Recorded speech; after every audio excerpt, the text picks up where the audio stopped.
The tires crunched against the gravel as we made our way down the long, winding road leading to the family farm. The sun hung low in the Texas sky, casting a golden glow over the fields that stretched endlessly on either side. I glanced at Mark, his hands gripping the steering wheel, knuckles white with tension. The silence in the car was heavy, thick with unspoken words. "Do you think Jake will enjoy this?" I asked, attempting to break the ice. Mark shrugged, his eyes fixed on the road ahead. "He'll be fine. It's just a weekend away. He needs to disconnect from that phone of his." I sighed, looking in the rearview mirror at our son, Jake, who was hunched over, completely absorbed in his device.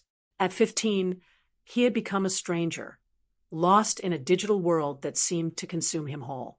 It would be nice if he participated in family activities instead of being glued to that screen. Not every kid wants to spend their weekend playing in the dirt.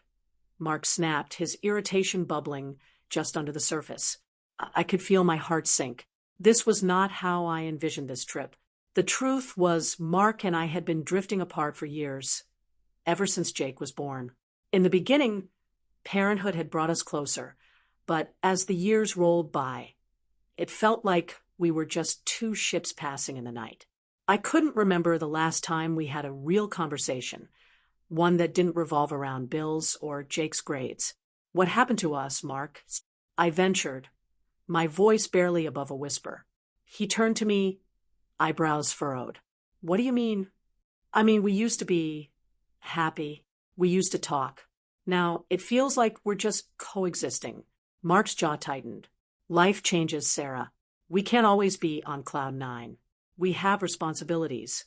"I know that," I replied, frustration creeping into my tone. "But can't we at least try to enjoy this trip?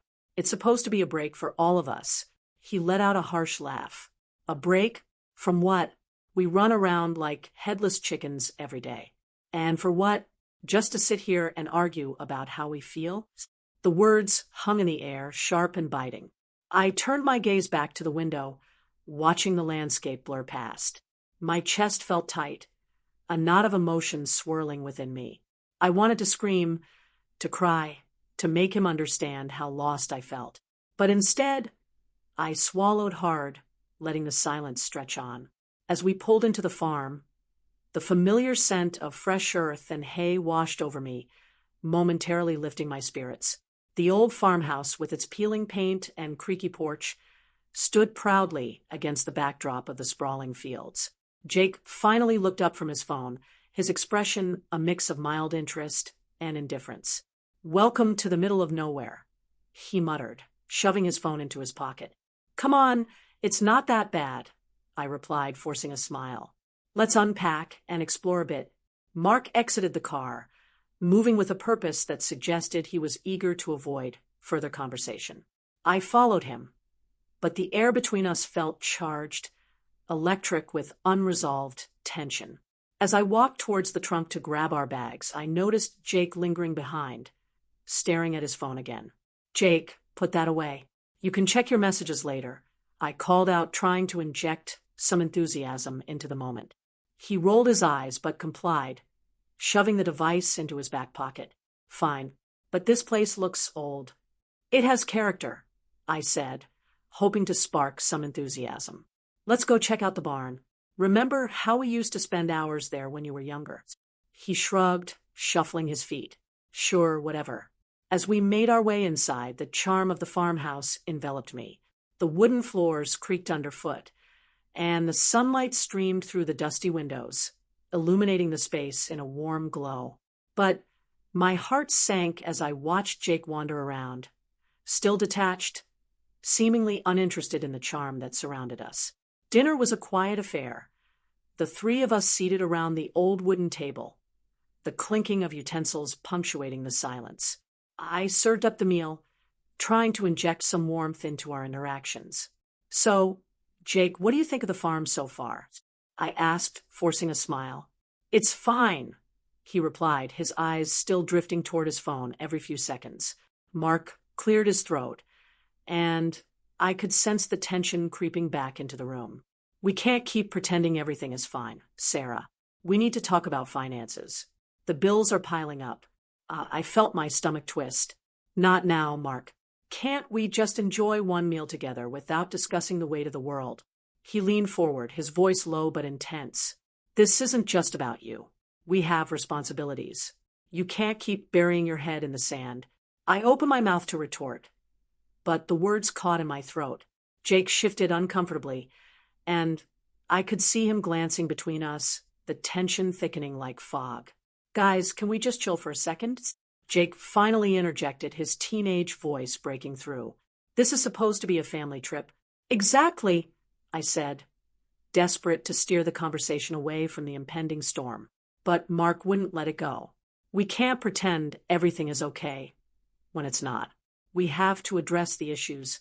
I felt the weight of the moment, the churning emotions and unspoken resentments boiling just beneath the surface. It was a fragile peace we maintained, but I could feel it slipping away, and I feared what would happen if the truth came out. The morning sun peeked through the curtains, casting a soft glow across the room. I lay there for a moment, surrounded by the unfamiliar sounds of the farm, a distant rooster crowing, the rustle of leaves in the gentle breeze. As I sat up, I felt the weight of yesterday's arguments pressing down on me. Mark and I had always been on different pages, but lately it felt as if we were reading entirely different books. The thought made my head spin, and I needed air. I slipped on my sneakers and stepped outside, my heart longing for a moment of peace. The vastness of the Texas landscape unfolded before me. Endless fields painted in hues of green and gold, dotted with wildflowers. With each step into the cool morning air, I felt a sense of freedom wash over me, a stark contrast to the tension that had filled the house the night before. As I wandered deeper into the fields, I lost track of time, letting my thoughts drift. What had happened to us? I thought of Jake, my sweet boy who was becoming a man too quickly. He had been so distant lately, glued to his phone, lost in a world I couldn't reach. I sighed, wishing I could bridge that gap. Just then, I heard footsteps approaching. Mom. Jake's voice broke through my reverie, and I turned to see him walking toward me, a cautious look on his face. What are you doing out here? Just thinking, I replied, forcing a smile. It's beautiful, isn't it? Yeah, it is, he said, glancing around as if seeing the scenery for the first time. I guess I needed some fresh air, too. He hesitated, then added, I feel lost, I guess. My heart ached at his admission. Lost? What do you mean? Jake kicked at a patch of grass, looking down. I don't know, Mom. School's hard, and I don't really fit in with the other kids. It's like no one understands me. I stepped closer, wanting to reach out to assure him he wasn't alone. You're not alone, Jake. I understand you. I promise. It's okay to feel this way. We all do at some point. He looked at me, his blue eyes searching mine. Do you really? Sometimes I feel like you and Dad don't see me at all. Like I'm just here. The confession struck me like a thunderbolt. Jake, I see you. I see how hard you're trying. You're not just here. You matter so much to me, I said, my voice trembling with emotion. His expression softened, and in that moment, I felt a connection that had been missing for so long. I reached out and kissed him gently on the cheek, a spontaneous gesture of love and understanding. Immediately, a rush of warmth flooded through me, but it was quickly replaced with confusion as I realized what I had done. Sorry, I stammered, pulling back. I didn't mean to. It's okay, Mom, Jake said, his cheeks tinged with pink. It just caught me off guard. Before I could respond, I heard footsteps approaching. Instinctively, I turned, my heart dropping as I saw Mark walking toward us. His expression darkened when he caught sight of the lingering intimacy between Jake and me. What's going on here? Mark's voice was sharp, his gaze narrowing. I opened my mouth to explain, to clarify the innocent nature of the moment, but the words stuck in my throat. Jake looked between us, a flicker of panic crossing his face. Dad, it was nothing. We were just talking. Mark's jaw clenched, his eyes flickering with suspicion. It looked like more than talking to me. I could feel the tension building like a storm cloud overhead. Mark, please, it's not what you think. We were just what, Sarah? Kissing? Because that's how it looked, he interrupted, his voice rising. The air was thick with misunderstanding, and I could see Jake's discomfort. Dad, it was just a kiss, he said quickly. Mom was just trying to comfort me. Mark shook his head, disbelief etched on his face. You think that makes it better? You're crossing boundaries here, Sarah. I felt my heart race, not just out of fear, but out of a desperate need to protect my son from this misguided confrontation. This isn't the time for accusations, Mark. We're trying to have a moment here. But as I spoke, I could see Mark's expression hardening further, and I knew that whatever fragile peace we had managed to create had just shattered. The air was thick with unspoken words as I found myself in the dimly lit living room, the faint glow of the fading sun casting long shadows across the wooden floor. Mark stood across from me, his arms crossed tightly over his chest, his jaw clenched in a way that made it clear he was bracing himself for a fight. I could feel my heart racing, a mix of fear and frustration bubbling just below the surface. What were you thinking, Sarah? Mark's voice was low, almost a growl, as he took a step closer, his eyes narrowing. Do you think this is just some game? You kiss our son on the cheek, and I'm supposed to believe it's innocent. Mark, it was just a kiss, I exclaimed, my voice rising in desperation.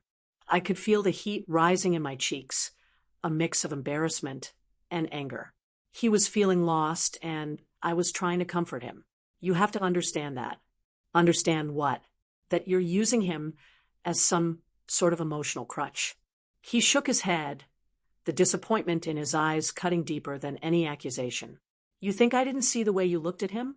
It's not just a motherly bond anymore, is it? Stop it, I shouted, the words bursting out before I could control them. You're twisting this into something it's not. I'm just trying to connect with our son. Something you seem to have given up on? Connect? Is that what you call it? Mark laughed bitterly, his voice echoing in the empty space around us. You've crossed a line, Sarah. I saw it, and I can't unsee it. It doesn't matter how you try to justify it. I felt a knot forming in my stomach as I struggled to hold back tears. You don't even want to hear me out, I said, my voice trembling. You're so fixated on your assumptions that you can't see what's right in front of you. Maybe what's right in front of me is the problem. He shot back, his tone icy. You're more concerned with Jake than with our marriage. How do I know this isn't just the beginning of something worse? Worse? I echoed incredulously. You think I'm some kind of monster? I'm just trying to keep our family together. Mark, I don't want to lose you or Jake. At that moment, I heard a soft rustle behind me. Turning, I saw Jake standing in the doorway, his expression a mix of confusion and guilt. What's going on? He asked, his voice barely above a whisper. Jake, this isn't your concern, Mark snapped, his frustration spilling over. Stay out of it. But I heard, Jake started, but I could see the hurt in his eyes, the way he flinched at the tension between us. No, listen to me, I urged, stepping towards him, needing to shield him from the storm brewing between his father and me. This isn't your fault. It's about your father and me, and we'll work it out. Mark scoffed, shaking his head. Work it out? You mean keep pretending everything's fine while you cozy up to our son? I felt a wave of shame wash over me. That's not what this is about, I said, my voice cracking. I'm trying to understand him. I'm trying to be a better mother. I thought you'd want that too. Jake shifted his weight, looking back and forth between us, his brows furrowing in concern. Mom, I didn't mean to cause any problems. I just wanted to talk to you earlier. And, see, Mark interrupted, his voice harsh. Even he knows it's a mess. Dad, stop. Jake raised his voice, surprising both of us. You're making it worse. Mom was just trying to help me, and you're acting like she did something terrible. I watched as the tension in Jake's shoulders eased slightly, perhaps relieved to have expressed his feelings. "I feel like I can't talk to either of you without it turning into a fight," he continued, his voice breaking slightly. "Can't we just be a family for once?" Mark's expression softened for a moment, but I could see the storm still brewing within him. He ran a hand through his hair, exhaling slowly. "I don't want to fight either. But this," he waved a hand between us, frustration etched on his face. "It's not right. Can we just take a moment?" I suggested, desperation creeping into my voice. "Let's breathe and talk this through without accusations. I don't want to lose you both." Jake stepped closer to me, his presence grounding me, and I felt a flicker of hope. Maybe we could navigate this together. But as I looked into Mark's eyes, I knew the road ahead would be anything but easy. The sun peeked through the curtains of the farmhouse, illuminating the rustic interior with a warm glow. I could hear the faint chirping of birds outside, a stark contrast to the storm brewing inside my chest. Mark had left for some fishing expedition, seeking solace in the stillness of the lake that mirrored our troubled relationship. I was grateful for the reprieve, the chance to breathe without the weight of his accusations hanging over me. Jake was sprawled on the sofa, his head buried in his phone. He seemed to be in another world, scrolling through messages, his fingers moving faster than my thoughts. I wondered what he was thinking, if he even noticed the tension that had seeped into the air like an uninvited guest. I cleared my throat, attempting to break the silence. "Hey, want to help me make some breakfast?" I asked, trying to sound cheerful. He looked up, surprise flickering across his face. "Sure, Mom. What do you have in mind? Pancakes? We can make them together," I suggested, a smile forming despite the turmoil inside me. "Okay, sounds good." He stood up, stretching as if awakening from a long sleep. I watched him move about the kitchen, his lanky frame still carrying the remnants of childhood.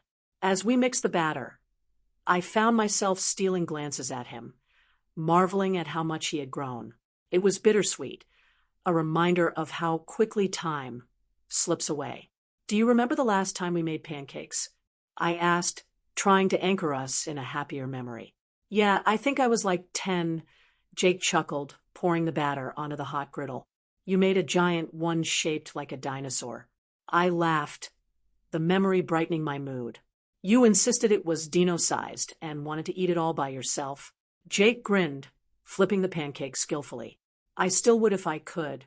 As we sat down to enjoy our breakfast, the conversation flowed, and I felt a warmth spreading in my chest.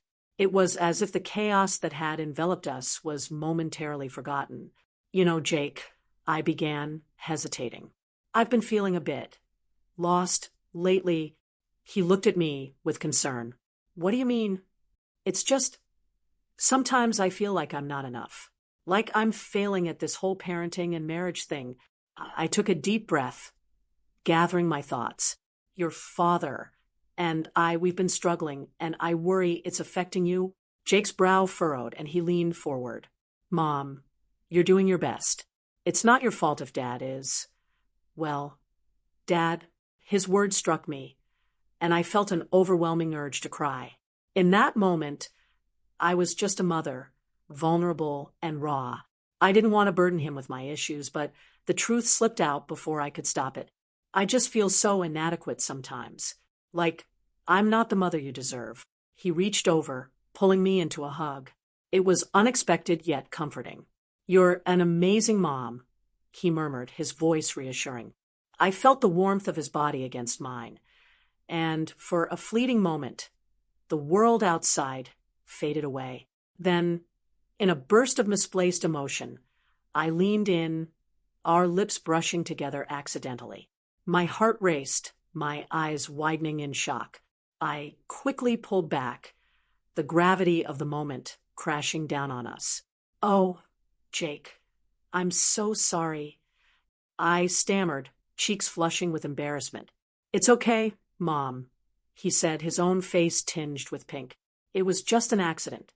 "Right, just an accident," I echoed, the awkwardness hanging thick in the air. We sat in silence, the weight of what had just happened settling heavily between us. Moments later, the front door creaked open, and Mark stepped inside, his expression shifting as he took in the sight of us. The warmth of our moment shattered into icy shards. I could see the anger and confusion flash across his face as he registered the closeness between Jake and me. "What's going on here?" he demanded, his voice low and dangerous. I could feel the tension crackling in the air, my heart racing as I met his gaze. "Dad, it was just a hug," Jake replied, his voice steady, but I could hear the underlying tension in his tone. Mark's eyes narrowed, his fists clenching at his sides. A hug? It looked like more than that to me. The accusation hung in the air like a storm cloud, dark and foreboding. I felt the walls closing in as I searched for words, any words that could explain the innocence of our interaction. But I knew that whatever I said would only stoke the fires of his anger. The weekend had spiraled into chaos, and I could feel the ground beneath us shifting, threatening to swallow us whole in the turmoil of misunderstandings and unspoken feelings. The sun hung low in the Texas sky, casting a golden hue over the porch where I sat, feeling the weight of the day settle on my shoulders. I could hear the faint sounds of crickets beginning their evening symphony, but all I could focus on was the tension that lingered from the earlier confrontation. Mark had stormed off in a fit of anger, leaving me with Jake, who sat across from me, his gaze fixed on the horizon. "Mom." Jake finally broke the silence, his voice soft, yet steady. "I don't understand why Dad is so mad. I just offended you," I sighed, brushing my fingers through my hair. "I know, sweetheart. I appreciate that you stood up for me, but it's complicated. Your father, he's just feeling a lot of things right now." Jake shifted in his seat, his expression a mixture of confusion and concern. "But it's not your fault. You didn't do anything wrong. He just doesn't get it." I looked at my son, his youthful face etched with worry, and felt a swell of emotion. It was as if the roles had reversed. Instead of me comforting him, he was comforting me. "You're right, Jake. But sometimes when people feel threatened or lost, they lash out. It doesn't mean they don't love you or me. It just means they're scared." "Scared of what?" He furrowed his brow, the question hanging heavily in the air. "Scared of losing you? Or scared of not being the dad I need?" His insight pierced through me. "Maybe a little of both," I admitted, feeling the lump in my throat grow. "Your dad and we've been through a lot, and sometimes it feels like we're on different paths. But I want you to know that you're not the problem, Jake. You're the best part of my life." He looked down, his fingers tracing patterns in the wooden railing. "I feel like I'm stuck in the middle," he mumbled. "Like I can't talk to him without making things worse. I know it feels that way, but you can always talk to me. Just remember, you're not alone in this." A beat of silence passed before Jake spoke again, his voice barely above a whisper. "I feel closer to you than I do to Dad sometimes. I don't know if that's wrong, but it's just how it is." I felt my heart ache at his admission, a mix of pride and concern swirling within me. "It's not wrong to feel that way," I reassured him. "We've shared some moments that have brought us together. But I want you to have a relationship with your father too. It's important." "Yeah, but he doesn't understand me like you do. He just wants me to be someone I'm not." Jake's frustration bubbled to the surface. "He doesn't see that I'm just trying to figure things out. Being a teenager is hard. Your dad might just be trying to cope the best way he knows how," I replied, wishing I could bridge the gap for both of them. "But you have to be true to yourself, Jake. Don't let anyone dictate who you should be." As I spoke, I realized how much I believed in my son, how fiercely I wanted him to embrace his identity and passions. Yet the irony of my situation weighed heavily on me. Here I was, encouraging him to be authentic when I was struggling to do the same in my own life. "Mom," he said, breaking my train of thought, "what if I just don't want to go back to the city? What if I want to stay here? Just us?" The suggestion took me by surprise, and for a moment, I was at a loss for words. "What do you mean? You want to leave everything behind?" He shrugged, his gaze turning distant. "I don't know. Maybe it's just this weekend, but it feels different here. It feels real." I couldn't help but smile at his innocence, yet deep down, I knew running away from our problems wasn't the answer. Jake, life isn't always about running away. Sometimes it's about facing what's in front of us, even if it's hard. He nodded slowly, but I could see the conflict in his eyes. I wanted so badly for him to feel safe and loved, to know that he had a place in this world. But as I watched the sun dip below the horizon, I couldn't shake the feeling that the path ahead was going to be anything but easy. Let's just take it one day at a time, okay? I suggested, reaching out to squeeze his hand. We'll figure it out together. He smiled faintly, and in that moment, I felt a flicker of hope amidst the chaos, a bond that, despite the turmoil, could guide us through. The morning sun filtered through the old wooden shutters of the farmhouse, casting stripes of light across the room where I lay, wrestling with my thoughts. The events of the previous day twisted around in my mind like a tangled yarn, each thread pulling me in different directions. I glanced at Mark, still asleep beside me, his brow furrowed even in slumber. I couldn't shake the feeling that our weekend away, meant to be a respite, was transforming into a battleground of emotions. I needed to confront him about the accusations he hurled at me like daggers, but fear gnawed at my stomach. I slipped out of bed, careful not to wake him. The wooden floor creaked beneath my feet as I made my way to the kitchen. Jake was already up, his usual teenage disinterest replaced by a serious expression as he stared out the window, lost in thought. I poured myself a cup of coffee, the rich aroma filling the air, grounding me momentarily. "Morning, Jake," I said softly.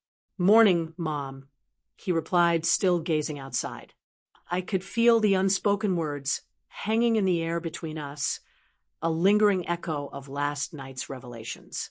"Do you think your dad is still mad?" I asked, attempting to gauge his feelings. Jake turned to me, his eyes searching mine. "I think he's just confused. We all are." His words struck a chord, but I couldn't let this confusion fester any longer. I needed to talk to Mark. "I'm going to talk to him," I said, determination creeping into my voice. Jake nodded, but I could see the concern etched on his face. I walked back to our bedroom, my heart pounding. I stood at the threshold, watching Mark as he slept, his chest rising and falling steadily. I took a deep breath, steeling myself to confront the man I once thought I knew inside and out. But as I stepped inside, my gaze fell on his phone, which lay on the bedside table. It buzzed, and almost against my will, I glanced at it. A notification from a message flashed on the screen. "Lisa." My heart dropped, and a chill ran down my spine. I knew that name. A woman from Mark's past who had lingered like a shadow in our lives. With trembling fingers, I picked up the phone and opened the message. My breath caught in my throat as I read the words. "I miss you. Can't wait to see you again." Anger surged through me, hot and fierce, pushing away the fog of confusion. Was he really cheating on me? Was this the root of his jealousy and accusations? Suddenly, the door creaked open, and I turned to see Mark, his eyes squinting against the light. "What are you doing?" he asked, his voice thick with sleep. I froze for a moment, phone still in hand. I found this," I stammered, holding up the device like a weapon. Mark's expression shifted from groggy to alarmed. "Sarah, put the phone down. It's not what it looks like." I felt the rage boiling within me, and I couldn't help but shout back, "Then what is it?" "Because it looks like you're having an affair." Before he could respond, the door swung open again, and Jake stepped in, catching the tail end of our confrontation. "What's going on?" he asked, his eyes darting between us, confusion evident in his voice. "Nothing, Jake. Just your mother," Mark started, but I cut him off. "No, this is not nothing. Your father has been lying to us." Jake's face paled as he took in the scene. "Dad." Mark ran a hand through his hair, frustration etched on his face. "It's complicated, son. I can explain." Before he could say anything else, I felt something shift in the air. Jake stepped forward, a fierce protectiveness shining in his eyes. "I don't want to hear excuses, Dad. You've been pushing Mom away, and now this." But before I could interject, Jake turned to me, the intensity of his gaze catching me off guard. He stepped closer, and in a moment that felt surreal, he leaned in and kissed me. It was a kiss filled with confusion, passion, and an overwhelming urge to connect in the midst of chaos. I was stunned, my mind racing. What was happening? Mark's expression morphed into one of shock and betrayal, and I could feel the air thicken with unresolved tension. The room seemed to close in around us as the weight of the moment sank in. What had just happened? Jake, what? I stammered, my heart pounding. But before I could finish, the realization hit me. Our family, once a solid unit, was now a fragile web of emotions, secrets, and desires, unraveling before my very eyes. Mom, Jake began, but Mark interjected, his voice low and dangerous. This isn't over. And just like that, the precarious balance of our lives tipped further into uncertainty, leaving us all reeling from the consequences of a single fateful moment.